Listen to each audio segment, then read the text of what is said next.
Zdravím vás. Je 10 hodín 22 minút stredoeurópskeho času. Práve som dosiahol vrchol Duffonšpice 4634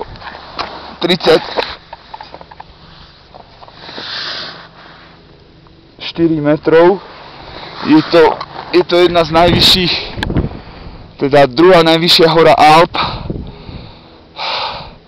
Vyrazil som o 3:30 z základného a jediného postupového tábora.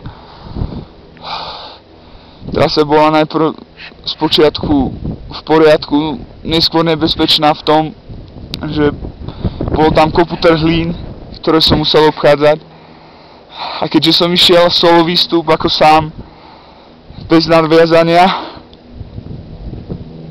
a bez možnosti upadnutia do trhliny, musel som dávať naozaj veľký pozor.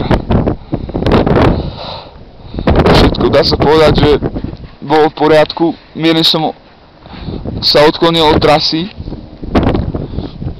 keďže v tme a hmle bol zahalený Duffonšpic a moja buzola, ktorú som nastavoval z Monte Rosa Hute chaty, trošku ukazovala nepresne, tak som sa musel vrácať. Ten výšľap bol dosť prudký, pretože tá výška je cítiť ju.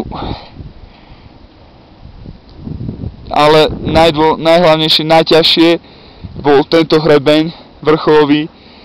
Dá sa povedať, že bolo to jedno z najťažších lezení alebo prechodov v rámci lezenia. Nič asi ťažké nad 4000, vysoko nad 4000 metrov som neliezol a je to ďalšia skúsenosť. Verím, že sa mi dôležité je vlastne zostúpiť dole, aj keď miestami sa tento terén ukazoval ako štvorkový.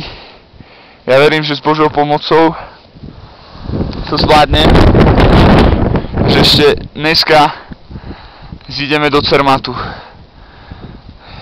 Idem sa napiť, zjem nejaké mysli a utekam dole. Týmto by som sa vám chcel poďakovať všetkým, ktorí ma máte radi, stojíte pri mne, pomáhate mi, či už rôznymi spôsobmi, keďže tento výstup mal byť aklimatizačný na expedíciu Pamír na strechu sveta, konkrétne na Pik Lenina. Tak si myslím, že je to ďalšia silná skúsenosť. Nakoniec by som sa chcel poďakovať svojej mame. Mami, Anička moja, posielam pusu z jedného z najvyšších miest Európy.